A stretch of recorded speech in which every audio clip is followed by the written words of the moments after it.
თეორემა კვლავ პირდაპირ ეთერშია. ხელნაწერთა ეროვნული ცენტრის თანამშრომლები დღეს დილიდან გაიფიცნენ. ისინი საქართველოს პრეზიდენტს, პრემიერ-მინისტრსა და პარლამენტის თავმჯდომარეს მიმართავენ და განათლების სამინისტროს დამოკიდებულებას აპროტესტებენ.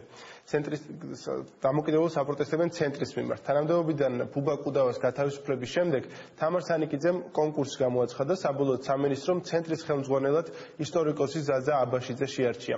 რა სურთ ცენტრის თანამშრომლებს, რატომ დაუპირისპირდა მათ სამინისტრო და რა შეიძლება ამ დაპირისპირებას მოყვებს ამ თემებზე ვისაუბრებთ ცენტრის თანამშრომლებთან ერთად. ჩვენი სტუმრები ქალბატონი ნესტან ჩხიკვაძე, ხელნაწერთა ეროვნული ცენტრის მეცნიერ თანამშრომელი, ბატონი შალვა გლოველი, ხელნაწერთა ეროვნული ცენტრის მეცნიერ თანამშრომელი, ასევე ქალბატონი ნესტან ბაგაური, ხელნაწერთა ეროვნული ცენტრის მეცნიერ თანამშრომელი და ბატონი გოგა გაგნიძე, ხელნაწერთა ეროვნული ცენტრის რესტავრაცია კონსერვაციის ლაბორატორიის ხელმძღვანელი. მოგესალმებით ქალბატონო და ბატონებო.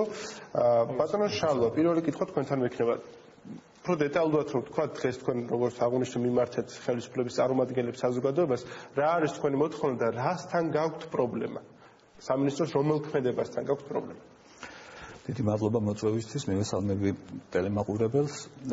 ჩვენი პრობლემა არის ესეთი, ცალსახა, ასე ვთქვათ. ტოტალურად ჩვენი აზრის გაუთვალისწინებლობა. ისეთ საკითხებთან დაკავშირებით, რომელიც არის საარსებოდ სტრატეგიული და უმნიშვნელოვანესი ხელნაწერთა ეროვნული ცენტრისთვის. არაერთი შეფასება გაიშვერა, რომ ვთქვათ, კონკრეტულ კანდიდატებზე, აქ არ არის საუბარი არც ზაზა აბაშიძეზე პიროვნულად. ჩვენს, ასე ვთქვათ, საკითხებს რომ აგვარებენ სხვაგან, ისე რომ ჩვენ არ გვეკითხებიან, აი ამას ვაპროტესტებთ.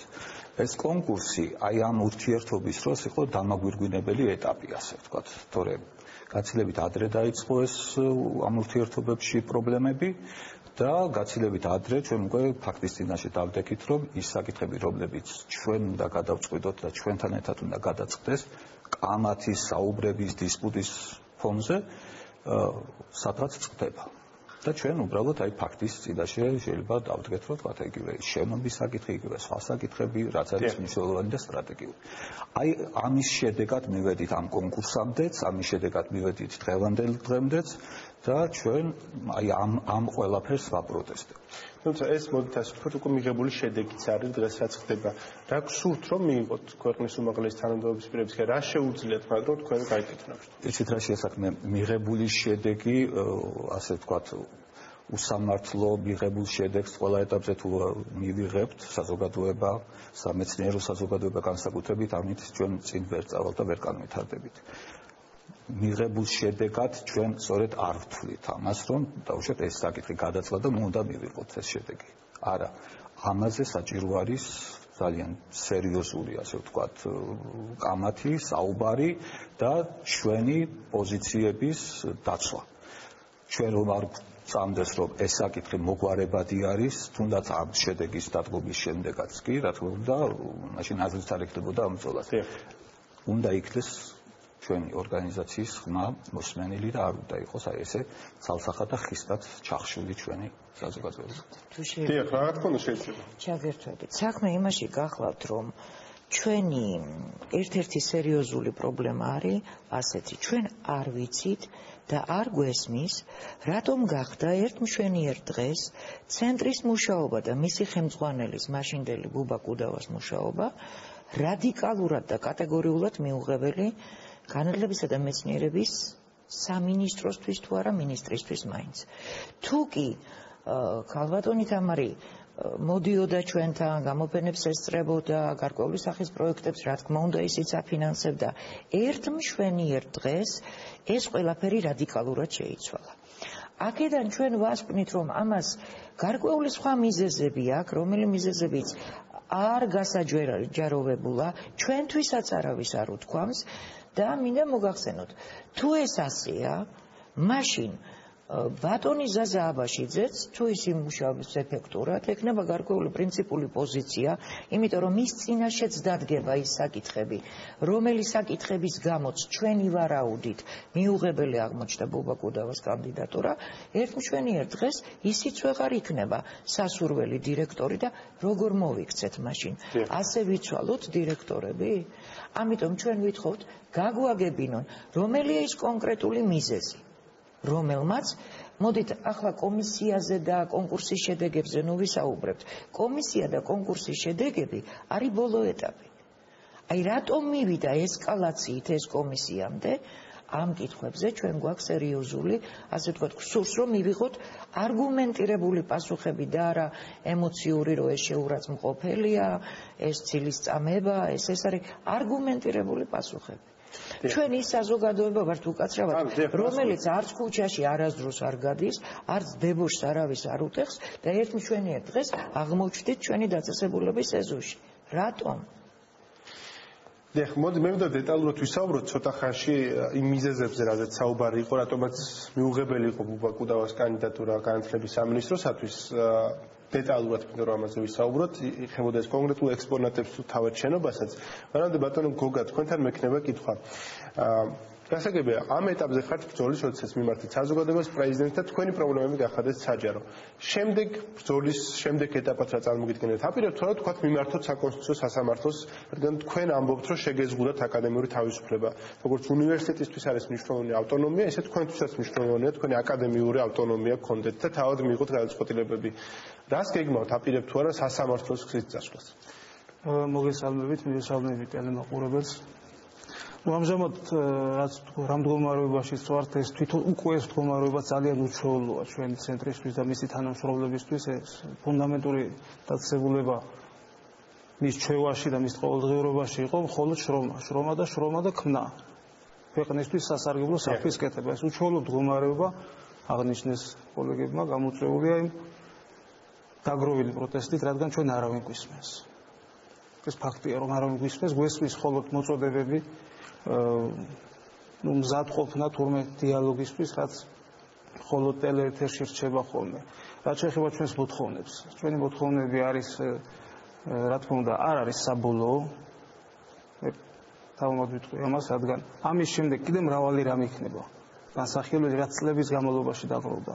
ხელნაწერთა ეროვნული ცენტრი ყოველთვის ცდილობდა ეს პრობლემები მიეწოდებინა მაკონტროლებელი ორგანოსთვის. ოღონდ ამას ვაკეთებთ ჩვენ ყოველთვის ოფიციალური წერილებით, მრავალი წერილი არსებობს. და რა პრობლემებიც იყო საუბარი, რომ ნაკლები დაფინანსება. არა მარტო ნაკლები დაფინანსება, არამედ რა თქმა უნდა ეს ძირეული და ამაზეა დაყრდნობილი ორგანიზაციის ნორმალური ფუნქციონირება და დაფინანსება ფაქტიურად არ იზრდებოდა. ძალიან მცირედ იზრდებოდა, რის შედეგადაც ნორმალურად ვერ ვითარდებოდით. ახლა როგორც ადამიანი თუ არ აქვს ნორმალური განვითარების საშუალება, ის რჩება ერთ ადგილზე და ეს საშიშროება ამას დაემატა კიდევ სხვა, რასაც ახლა დღეს ჩვენ აქ ვართ შეკრებილები, არა მხოლოდ განვითარებაზეა საუბარი, არამედ განვითარებაზე, უკან დახევაზე. ეს არის ამის საშიშროება. აქედან გამომდინარე, მოდის ეს ჩვენი მოთხოვნები. კონკურსის შედეგების გაუქმება ეს წარმოშობილია სულ ახლახანს ეს პრობლემა, ხომ? შემდეგი მოთხოვნა, რაც ჩვენ დავაყენეთ, ცენტრისთვის დირექტორის არჩევის უფლების დაბრუნება, ეს არ არის ახალი, ეს იწყება დაახლოებით 2011 წლიდან. ამის თაობაზე ველოდებით ძალიან. ის რო განვარტოთ რა პროცედურა ახლა, როგორ აირჩევა ცენტრის დირექტორი და როგორ იყო მანამდე, ანუ ის ვარიანტი, რომელიც თქვენთვის მოსაწონი იყო. მოსაწონი კი ბატონო, ასე იყოს, თუნდაც მოსაწონია, რადგან ეს არის მისაღები ყოველთვის. ეს წესი იყო შემდეგი სამეცნიერო საბჭო ცენტრის მეცნიერ თანამშრომლების მიერ შემადგენლობით ირჩევდა ცენტრის დირექტორს ხმათა უმრავლესობით. მსგავსი პრაქტიკა ეს მხოლოდ ბატონ ბუბაზე არ განხორციელებულა, მანამდე ბატონი ზაზა ალექსიძე და ეს გამართლებული პრაქტიკა, რადგან ზუსტად ამ ადამიანების ხელში ამ დაწესებულებამ არა მარტო მათი, რა თქმა უნდა, მე თვით პატივისცემ განსვენებულ ხალბატონ ელენეს და ბატონ ილიას, მაგრამ ეს პრაქტიკა ამ ადამიანების არჩევით ხელმძღვანელ თანამდებობაზე დანიშნა, იყო წარმატებული, რადგან მათ ხელში მოხდა სწორედ ჩვენი ცენტრის წინსვლა და განვითარება. ახლა უკვე ვაწყდებით პრობლემას. ვინ შეცვალა და რა იყო მიზეზი თავის დროს ამ ეს მოხდა ჩვენგან დამოუკიდებლად, ჩვენთან შეთანხმების გარეშე 2011 წელს განათლებისა და მეცნიერების სამინისტროში მოხდა ამ კანონის ცვლილების ინიციირება. ჩვენთვის არ იყო ეს ცნობილი, რა თქმა უნდა, გარკვეული დროის მერე გახდა ეს ცნობილი ჩვენთვის, მაგრამ ფაქტი ასეთი, რომ არჩეული იყოს დირექტორი არ დამდგარა. ესე იგი, ბატონი ბუბა აგრძელებდა თავის საქმიანობას გარკვეულ დრომდე, ჩვენთვის ცნობილ დრომდე და როცა მავანმა ჩათვალა, რომ ეს კანონი არის ზუსტად ის, რაც მას სჭირდება, გამოიყენა ეს. დიახ. მოდით ახლა გადავიდეთ იმ მიზეზებზე, რატომაც დაიწყო ეს დაპირისპირება. ქალბატონესთან შეგიძლიათ გაიხსენოთ დაპირისპირების კონკრეტული მიზეზები, საიდან დაიწყო. კონკრეტულად ქალბატონ თამარ სანიკიძეს ჰქონდა თუ არა თქვენთან შეხვედრა თანამშრომლებთან, რა მიზეზები მოდიოდა ოფიციალურად, რა არგუმენტები ჰქონდა განათლების სამინისტროს? მე ერთ არსებით დეტალს აღნიშნავდი და უშუალოდ თქვენ კითხვაზე გავცემდი პასუხს. როდესაც საუბარია იმაზე, რომ ცენტრის თანამშრომლების ჩართვის გარეშე ხდება დირექტორის არჩევა, რომ მანამდე ტრადიცია, რომ ირჩევდა ცენტრის თანამშრომელთა სამეცნიერო საბჭო დირექტორს, ეს არის გამართლებული, რომ არ ვეკითხებიან. ეს არ არის თქვენ ბრძანეთ ავტონომიის შესახებაც, თუნდაც იგივე ავტონომია ნებისმიერი ინსტიტუციისთვის, მით უმეტეს სამეცნიერო დაწესებულებისთვის ეს მნიშვნელოვანია, მაგრამ ეს გაცილებით სხვა რიგის საკითხია, როდესაც საქმე ეხება ხელნაწერთა ეროვნულ ცენტრს. ჩვენ ახალგაზრდა თაობა, როდესაც მივედით ხელნაწერთა ინსტიტუტში, ყველაზე თვალშისაცემი ის იყო ჩვენთვის, რომ თუ არ მიუგდებთ ყურს იმ ადამიანებს, ვინც ხელნაწერების თითოეული ნიუანსი, თითოეული დეტალი იცის, ეს არის ძალიან მნიშვნელოვანი, გაცილებით მნიშვნელოვანი ვიდრე უნივერსიტეტში, გაცილებით მნიშვნელოვანი ვიდრე ნებისმიერ სხვა დაწესებულებაში. სწორედ ამას ეხება თქვენს მიერ დასმული შეკითხვაც. საკითხი ხელნაწერთა ეროვნული ცენტრის ადგილმდებარეობა. ეს არ არის მხოლოდ პატივისცემისა და ჟესტის მომენტი, რომ უნდა ჩააყენო საქმის კურსში და დისკუსიაში ჩართო ხელნაწერთა ეროვნული ცენტრის თანამშრომლები. თუმცა მოდი ამას ვიტყვი, რომ ძალიან დიდი ხანია ამ ცენტრის ტერიტორიის ცვლილებაზე არის საუბარი, რომ აი სჭირდება ცენტრს უკეთესი ადგილი, მოუძებნოთ უკეთესი ადგილი. აი რას უწუნებთ იმ ადგილს, რასაც განათლების სამინისტრო გთავაზობთ? საქმეც ეს არის, ჯერ ერთი ადგილის შერჩევა, შენობის აგება, მისი დაპროექტება ყველა ეტაპზე უნდა დაეკითხონ იმ ადამიანებს, ვინც ერთადერთნი არიან, კი ძალიან ეს რამდენჯერმე ერთ-ერთ დროს შეუცვლელები არ არიან, მაგრამ ეს ადამიანები შეუცვლელები არიან. მხოლოდ მათი ციან, როგორი გეოლოგიური მდგომარეობა უნდა იყოს იმ ადგილას, სადაც ეს ცენტრი აშენდება. მხოლოდ მათი ციან, როგორი კრიტერიუმებით უნდა აშენდეს საცავები. მხოლოდ მათი ციან, რა მასშტაბები უნდა იყოს. მხოლოდ მათი ციან, საცავიდან ვიდრე საგამოფენომდე ან სამკითხველომდე რა მანძილი შეიძლება იყოს და რა მასალა შეიძლება იყოს.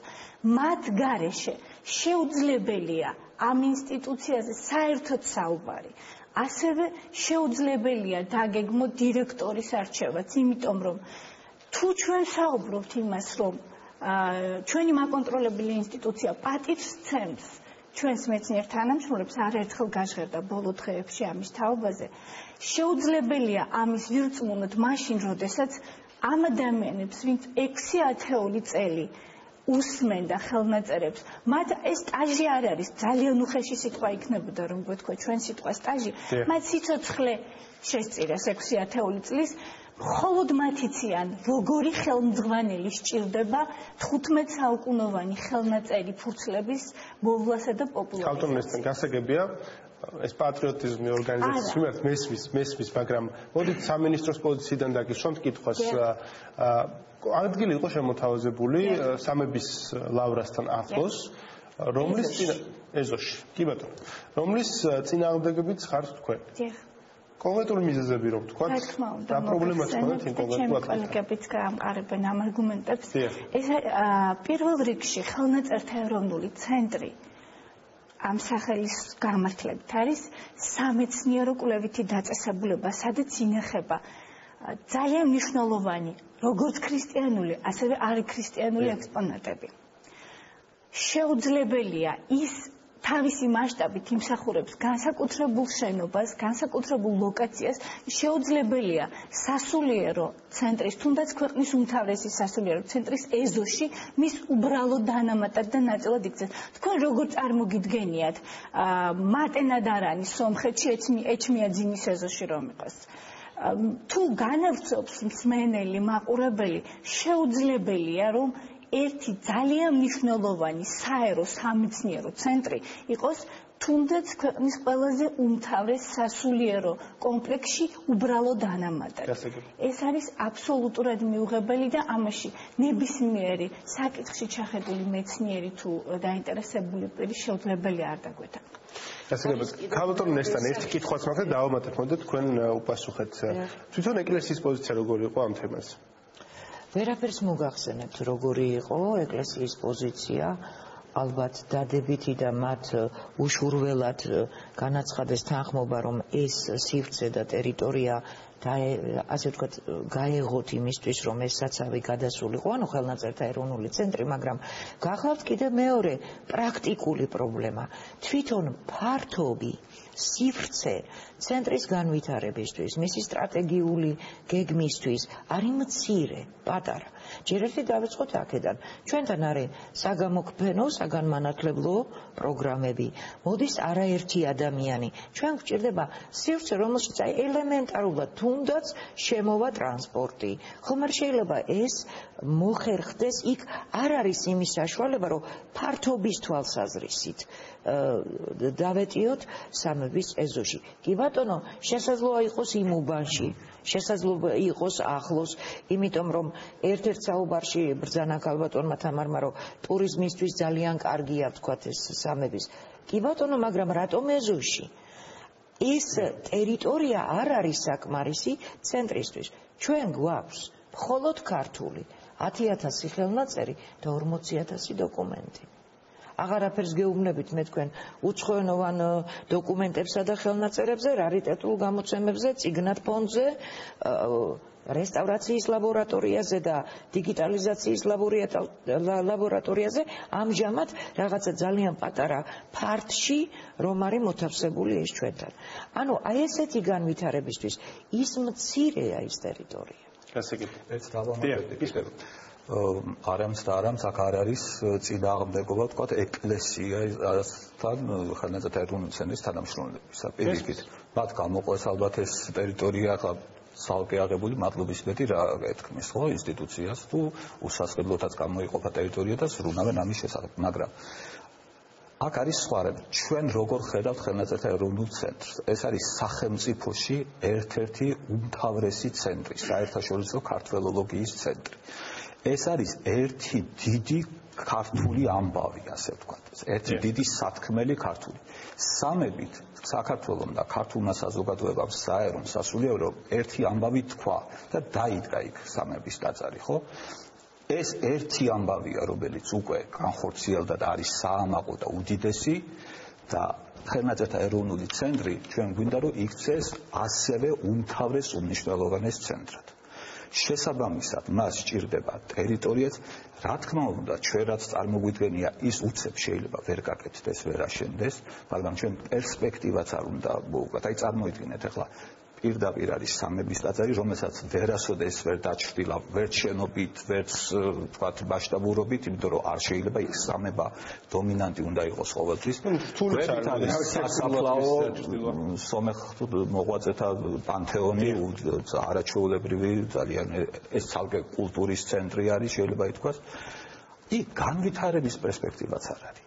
ასე რომ ჩვენ ამით ხელნაწერთა ეროვნულ ცენტრს როგორც ცალკე აღებულ ერთ უდიდეს სათქმელს პერსპექტივასაც უკარგავთ. ძალიან დიდი პოტენციალი აქვს ამ სათქმელს. ჩვენ ამაში გულისხმობთ სუვენირების მაღაზიებს, კაფეს, საგანმანათლებლო ცენტრებს, საკონფერენციო დარბაზებს, ცალკე ბიბლიოთეკას. შეუძლია რომ ცენტრელი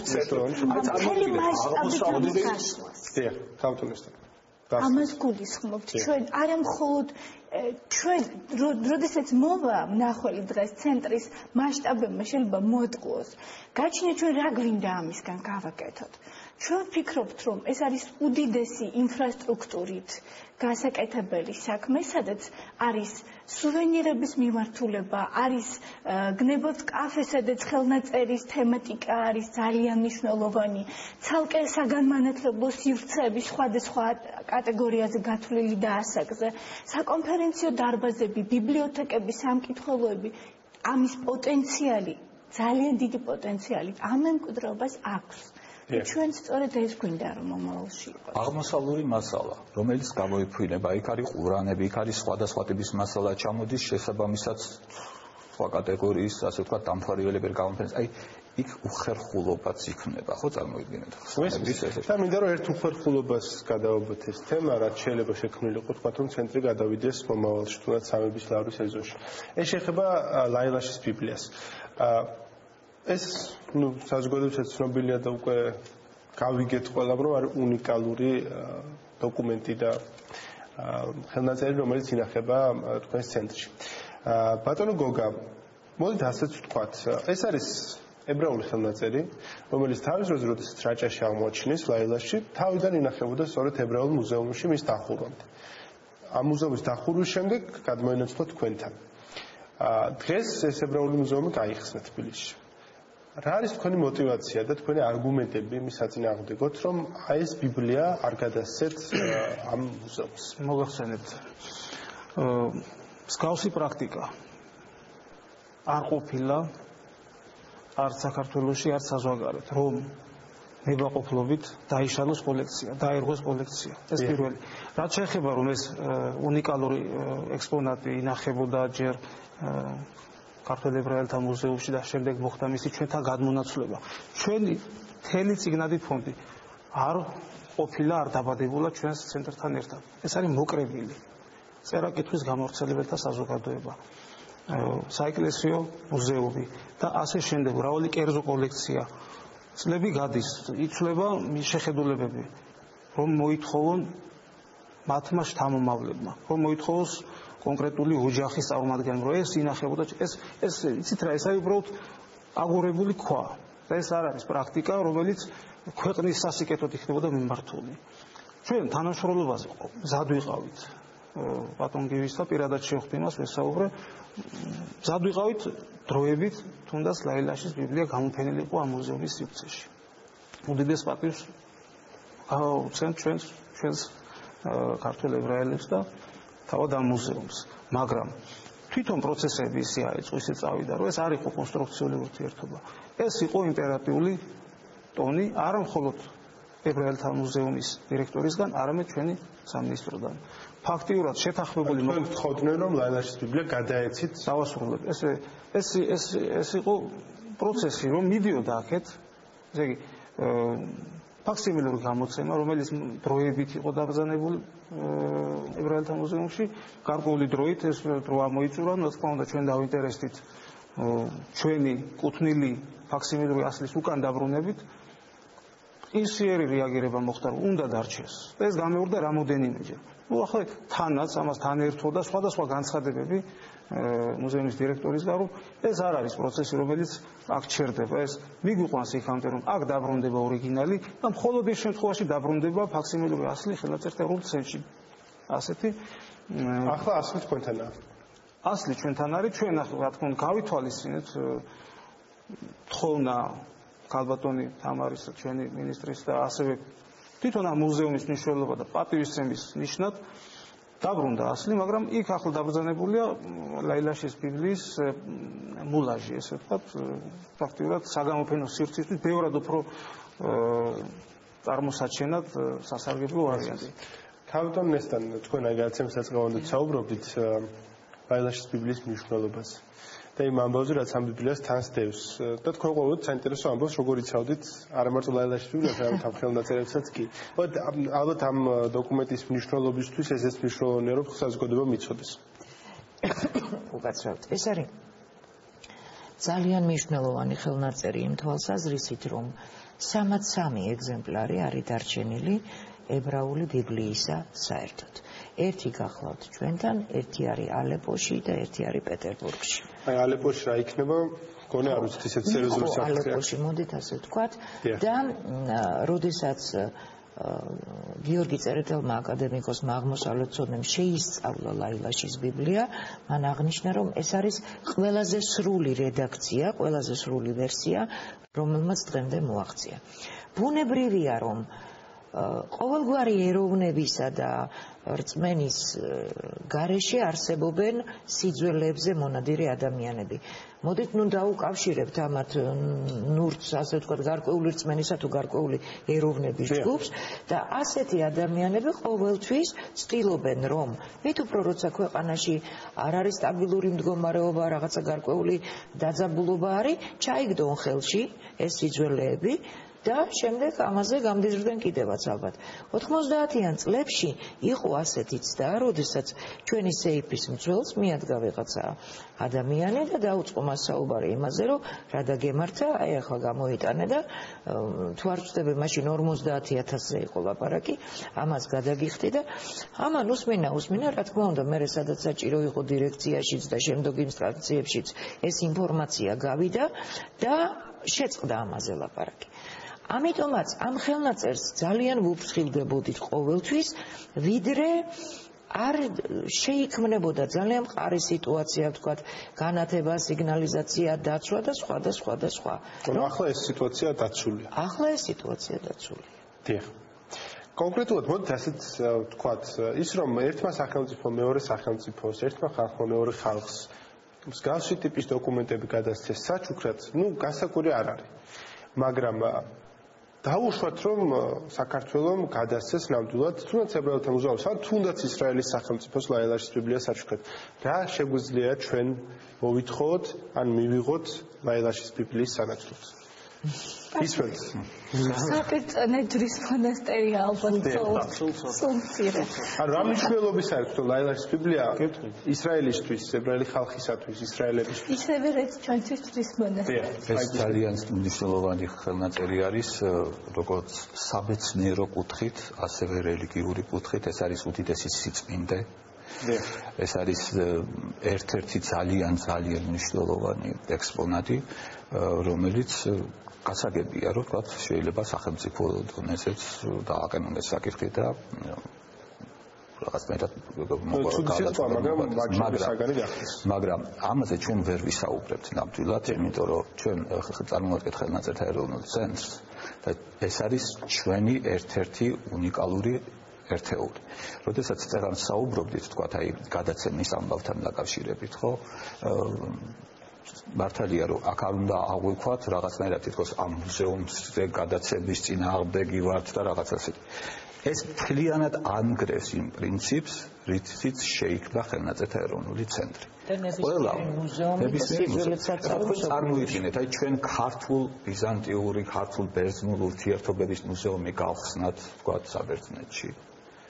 და გადმოვიტანთ ქართულ ხელნაწერებს იმ მუზეუმში ათონიდან ეს ხო წარმოუდგენლად უბრალოდ არც უნდა დადგეს ეს საკითხი, ეს ერთი. მეორე, თუ ეს ხელნაწერი ჩამოართვეს ებრაელთა მუზეუმს 50-იანი წლების დასაწყისში, შემდეგ უკვე სახელმწიფომ თავისი, ვთქვათ, ნებით, ქვეყნის მასშტაბით გადასცა ხელნაწერები ხელნაწერთა ეროვნულ ცენტრს. მე დარწმუნებული ვარ, რომ მაშინ ხელნაწერთა ეს მუზეუმში რო ყოფილიყო ებრაელთა მუზეუმში, ისინიც გადმოსცემდნენ ხელნაწერთა ეროვნულ ცენტრს, იმიტომ რომ სახელმწიფო პოლიტიკა იყო ასეთი და იქნებოდა ყველაფერი ერთად. ეხლა წარმოიდგინეთ თქვენ ერთი პრეცედენტიც რო იყოს, რომელიც ანგრევს მთლიანად იმ პრინციპს, რამაც შექმნა ხელნაწერთა ეროვნული ცენტრი, ეს რა შედეგებამდე მიგვიყვანს. იქ ხელნაწერთა ეროვნული ცენტრის კუთვნილი და ცენტრში გადაწერილი ხელნაწერი არ არსებობს. იქ არის თავმოყრილი ეს ხელნაწერები და ამითი არის სწორედ უნიკალური და უძვირფასესი. სახელმწიფო დონეზე მოლაპარაკებები თუ გაიმართება და რაღაცაში გაიცვლება და ყველაფერი შეიძლება თქვა თეორიულად განვიხილოთ, ესეც ალბათ რაღაც კულუარულად არ უნდა მოხდეს და ესეც საზოგადოების სამშერო უნდა გახდეს და ესეც თქვა თეორიულად თუ მოხდება ასეთი რამ ფაქტის წინა უნდა დადგეს არც ერთი არც უწყება და არც მთელი საზოგადოება. აი ქალთან ესთან არ გეთახმოთ თქვენ? მე ბატონ შავასთან არავითარი პრეტენზია არ მაქვს უკაცრავად შავა. მე არ ამგონია რომ სერიოზული სახელმწიფო ასე აყენებს საკითხს, რომ თქვათ რაღაცა არის ჩემი სიძველე და ჩემი კულტურის ასე ვთქვათ, ნიმუში და გადმომეცით. ამას არ აკეთებს არც ერთი სერიოზული სახელმწიფო და მე ვარ ღრმად დარწმუნებული, რომ სახელმწიფო დონეზე ეს საკითხი არ დადგება.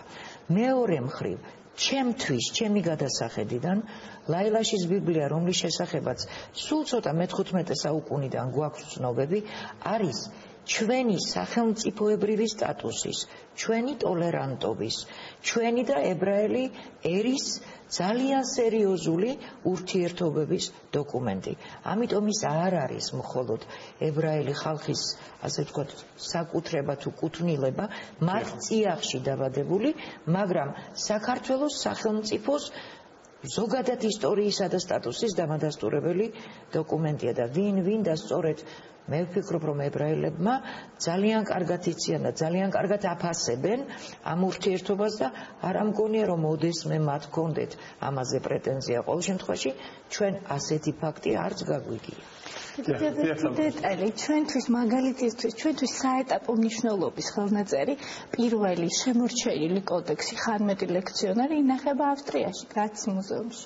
ბატონ გოგას ქონდა პატივი სრული დიგიტალური ვერსია ჩამოეტანა საქართველოში, თუმცა არავის აზრად არასდროს არ მოუვა, რომ ჩვენთვის ესოდენ მნიშვნელოვანი საეტაპო მნიშვნელობის პირველი სრულად შემორჩენილი ხელნაწერი წიგნი მოითხოვეს ავსტრიისაგან. ეს არავის აზრად არ მოუვა. ეს დაცულია, ვიცით რომ არის ძალიან კარგად დაცული, ვიცით რომ ხელი მიგვიწვდება არა მხოლოდ ციფრულ ასლზე, არამედ ნებისმიერი ღიაობა სამეცნიერო მუშაობისთვის არის გრაცის უნივერსიტეტის ბიბლიოთეკის პრეზიდენტი. ეს არის პრაქტიკა, რომელიც არის იღებული თემს დაუბრუნდეთ ისევ პრობლემას. ძალიან საინტერესო ამ თემებზე საუბარი, მაგრამ მაინც მე მაინტერესებს შემდეგი რას აპირებთ ამ ბრძოლის გაგრძელებას, რა მიმართულებით აპირებთ? აი დიახ, ბატონო გოგა, გასაგებია რომ თქვენ ალბათ უფლებაც კი არ გაქვთ კანონის მიხედვით, რომ ახალი დირექტორი არ მიიღოთ, არ შემოუშვათ, არ მისცეთ მუშაობის გაგრძელების საშუალება. თუმცა, რამდენად სწორი იქნება, რამდენად დააზიანებს ეს დაპირისპირება თვითონ ცენტრის მუშაობას? მოგახსენებთ დღევანდელი ჩვენი მდგომარეობა დღეს რაც განვაცხადეთ, რომ ვაცხადეთ პროტესტს და ჩამოვაყალიბეთ ჩვენი მუხლები. რა თქმა უნდა ჩვენ რეალისტები ვართ და იქიდან გამომდინარე დავაყენეთ ეს სამი მოთხოვნა. თუ არა ჩვენი მოთხოვნები, ჩვენი საჭიროებები, რომლებიც ჩაკარგული არის წლებში, ბევრად მეტია. აქედან გამომდინარე ჩვენ ველოდებით რეალურ ნაბიჯებს ზემდგომი ორგანოებიდან. ჩვენი მაკონტროლებელი მხრიდან უფრო ზემოდანაც. დავინახოთ ეს მზაობა, დავინახოთ მზაობა არა იმპერატიული ტონი, დავინახოთ მათი რეალური სურვილი, რომ დაგვეხმარონ. აქ არ არის საუბარი კიდევ ერთხელ დავეთანხმები ბატონ შალვას, რომ საზავაში ზედით პატივისცემ ამ პიროვნებაზე. არ არის პიროვნებებზე არ ვსაუბრობთ. აქ ჩვენ საუბრობთ ხელნაწერთა ეროვნული ცენტრის ინტერესებზე. აქ ჩვენ ვართ ჯარისკაცები ამ ცენტრის. აქედან გამომდინარე, თუ არ მოხდება ამ საკითხების დროში, თუ გაიწელება დროში, არ მოხდება მათი დაკმაყოფილება, უგულებელყოფა მოხდება, შესაძლებელია ჩვენ დავიღალოთ, აიღალოს მთელი ჩვენი თანამშრომლები, დაიღალონ ამ კაფისთვისგან, ამ რეჟიმისგან, რომელიც ძალიან უშუალოა. ეს არის როგორ გითხრათ, ეს ექსტრემალურ რეჟიმში მუშაობს ამჟამად ცენტრი. თავისთავად შეიძლება ჩვენ რაღაც სახით თქვათ პირდაპირ, რომ ვიღაცამ განაცხადოს, რომ აი ისინი დაიღალენ, მაგრამ ჩვენ რომ მათ ვერ მიაღწიეს მიზნამდე. არავის კონდეს ილუზია, რომ ეს დროში გაგრძელდება. ხელნაწერთა ეროვნული ცენტრის ინტერესების გაუთვალისწინებლობა ეს არ არის მხოლოდ იქ მომუშავე 100 ადამიანის ინტერესებზე საუბარი და მათი გაუთვალისწინებლობა. ეს არის ქვეყნის ინტერესი. ქვეყნის ინტერესის უგულებელყოფასთან გვაქვს საქმე და ეს უკვალოდ არ ჩაივლის. ჩვენ გვაქვს კარგი პრეცედენტი და მაგალითი ჩვენ ახლა ვსაუბრობთ ლაილაშის ბიბლიის თაობაზე. იყო პრობლემა მაკონტროლებელთან, მაგრამ კარგი მაგალითია, როდესაც გასცდა ეს მაკონტროლებელსა და მის უბრალოდ სიფშორის ურთიერთობას, საკითხი გადაწყდა აბსოლუტურად გონივრულად. ჩვენ ესეთი პესიმიზმი, ამიტომ ჩვენ ოპტიმისტურად ვართ განწყობილნი, ჩვენ ვფიქრობთ, რომ იმდენად არგუმენტირებულია ჩვენი მოთხოვნები, თუ ეს გასცდება მაკონტროლებელსა და სიფს შორის, უბრალოდ სიფს შორის ურთიერთობას და ამაში ჩაერთვება სახელმწიფო და ჩაერთვება პარლამენტის შესაბამისი კომიტეტი, ჩვენ ვფიქრობთ, რომ ამ შემთხვევაშიც მივიღებთ სათანადო შედეგს. და კიდევ ერთ ამით დავასრულოთ უკვე ბოლო ისმეთ თუ ის პრობლემები, რომლებიც ჩვენ გვაწუხებს და რომელთა შესახებაც გსურს საუბარი არ გაირკვა, არ მოგვარდა, არ გახდა ნათელი, დამერწმუნეთ, რომ ბატონი ზაზა აბაშიძე, როდესაც მოვა და დაიწყებს მუშაობას, მას არავითარ შემთხვევაში ხა არავინ არ უპირებს, რომ რაღაც უხეშად მოეპყრას, მის წინაშეც დადგება ეს პრობლემები. ანუ პრობლემა არ წყდება.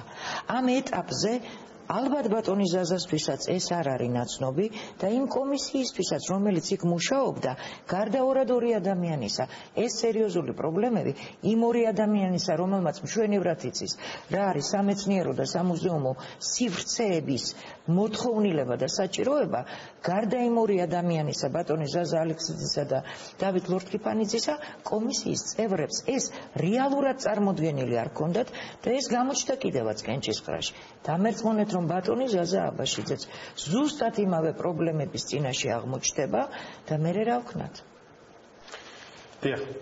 გისმენთ ბატონო შალვა, თქვენი უკანასკნელები. ეცეთ რა შეასაქმე ახლა მაკონტროლებელზე იყო საუბარი და რეალურად აი ამის ირგვლივ ტრიალებთ ჩვენ. მე მგონი თავი და თავი კიდევ არის ერთი პრობლემა. ეს იყო ხელნაწერთა ინსტიტუტი და ჩვენ 2007 წელს შევქმნით ხელნაწერთა ეროვნული ცენტრი. ეს არ იყო ჩვენი მხრიდან, ასე ვთქვათ, მხოლოდ სახელწოდების შეცვლა. ეს იყო ახალი ეტაპი ამ ინსტიტუციის განვითარებისა და ჩვენ ესე აღვიქვამდით, იქ ჩვენთან თანამშრომლები, რომლებიც დამფუძნებლები არიან ამ ხელნაწერთა ინსტიტუტის და მათთან ერთად მოხდა აი ამის ხელნაწერთა ეროვნულ ცენტრად გადაქცევა, სტრუქტურირება, მთლიანად ახალ ეტაპზე ასვლა და ჩვენ ამით ვქმნიდით საქართველოში ერთ-ერთ საერთაშორისო მძლავრ ქართველოლოგიურ ცენტრს თავისი უძველესი სიძველით საცავით, ხო? მაკონტროლებელი ამას აღიქვამს მაინც როგორც თავის უჯრედს, ასე ვთქვა, თავის გაყოფილებას, თავის დანამატს და მე მინდა ვთქვა, რომ აი თვითონ იურიდიულადაც ის სიპის ვთქვათ ავტონომია რაც უნდა ქონდეს, ესეც კი უგულებელყოფილია და ვფიქრობ, რომ უნდა სხვანაირად აღიქვას სახელმწიფომ ხელნაწერთა ეროვნული ცენტრი. და ამიტომ ჩვენ ვთქვათ მოვითხოვეთ რომ იქნებ საერთოდ მაკონტროლების შეცვლაც მოხდეს, უფრო მაღალი სტატუსით განისაზღვროს მისი მაკონტროლებელი და უფრო სხვანაირად იქნეს აღქმული როგორც საზოგადოების მიერ, ასევე სამინისტროს, მთავრობის ხელისუფლების მიერ ჩვენი ცენტრი და ამ მიდგომით განვიხილოთ და შესაბამისად აქედან მივალთ იმ დასკვნამდე, რომ ამ კოლექტივს უნდა რაღაცა კითხო აუცილებლად. გასაგებია ბატონო შალვა, ამ დროისთვის თქვენ ხართ გაფიცულები, ცენტრის მუშაობა შეწყვეტილი. დაცვა იმედია იქ არის. წარმატებებს გისურვებთ ქალბატონო ბატონებო, იმედია თქვენი ბრძოლა სამართლიანად დასრულდება და ცენტრი მართლაც მიაღწევს თავის შედეგს. უბრალოდ იქნება თავის სიმაგრეზე.